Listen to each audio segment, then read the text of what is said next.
Hello, this is Charles Scoville, your Golden Harvest agronomist with your Agronomy in Action Focus Friday here on May the 30th. Today, I'd like to discuss how far ahead or behind we are on heat unit accumulation, give a service call update from this past week, and let's talk about the decision to maybe change maturities if we're still got crops to plant.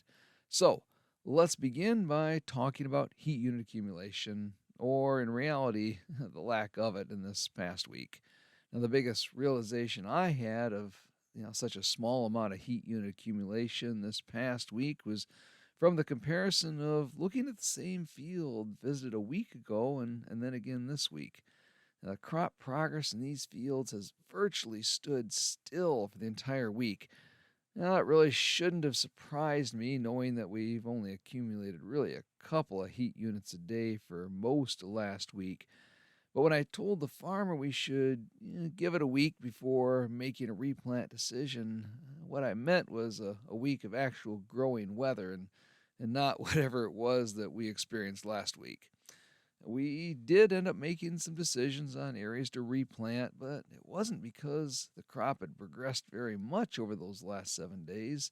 It's just that we had to get a decision made. Now, specifically in the East Lansing area, we've actually accumulated 293 heat units since April the 20th. But in comparison to last year during that same time, we'd accumulated 426 heat units so far. Therefore, we're actually 133 heat units behind last year and still 38 units behind the 5 year average. Now, this is the same story across the state, really. If we go look south and check around the Coldwater area, there we're at 134 heat units behind last year and 44 behind the 5 year average.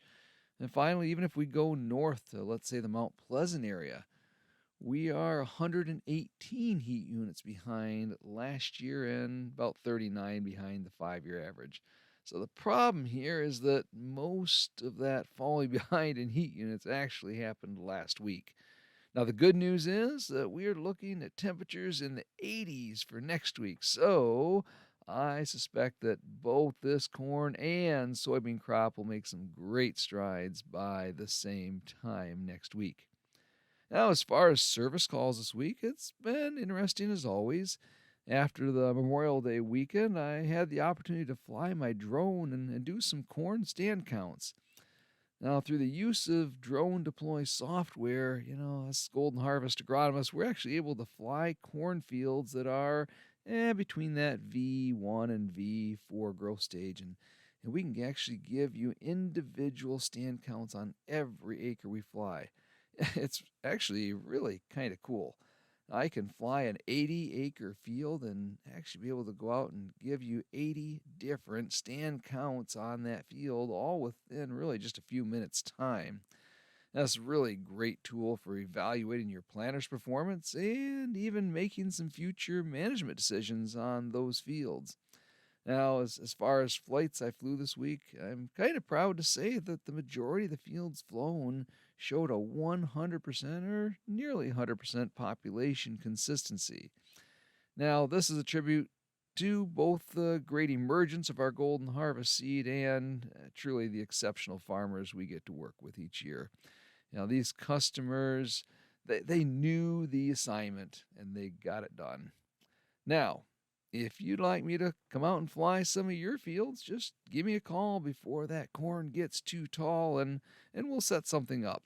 This is truly just one of the advantages of being a Golden Harvest customer. Yeah, I also walked some soybean fields, both north of Lansing and south of Ann Arbor this week, that they're both going to be requiring a little bit of replant. Some issues included crusting on those tight clay soils that, they tend to crust every time we work them up and then we plant them and then we get that pounding rain on top of them. While others were due to a topic actually we discussed last week, Pythium. Anytime we plant in April and then spend a month, that's in the cold, wet soils, our risk of dampening off from Pythium, it just goes up immensely. Now, in both cases, we work together to make the necessary decisions on what acres will need to be thickened up with some replant soybean seed there, and which acres should be probably left as they are, knowing that, sometimes it creates a better return on investment just to leave that thinner soybean stand. Now, finally, let's talk about changing maturity for fields that are maybe yet to be planted. So, yeah, we are at the 30th of May. And yeah, some fields are still not planted. And yeah, we may need to start considering switching to earlier maturing corn hybrids. Now, to make this decision, we need to consider a few things. First off, if the hybrids you have left in the shed are really full season hybrids for your geography, then let's consider switching them out. Now, if they're more normal to even earlier maturing hybrids for geography, then we've got a few more options to really keep them in place. Now, the next consideration, of course, is your ability to handle wet corn in the fall of the year.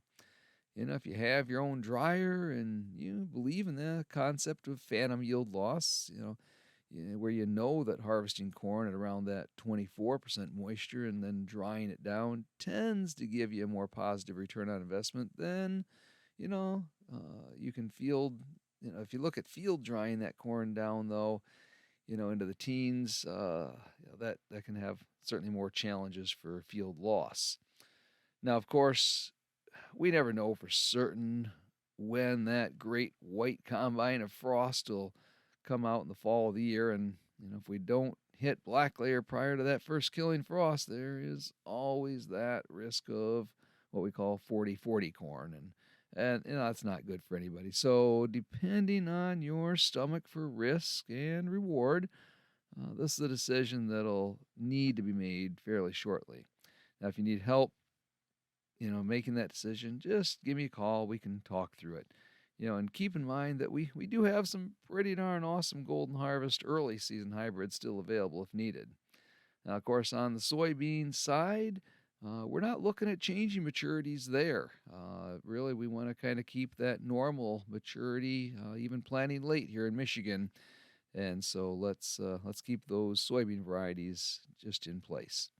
So, as we wrap up this week's Agronomy in Action Focus Friday podcast, let's really kind of look forward to a week full of quickly accumulating heat units and some pretty fast growing crops.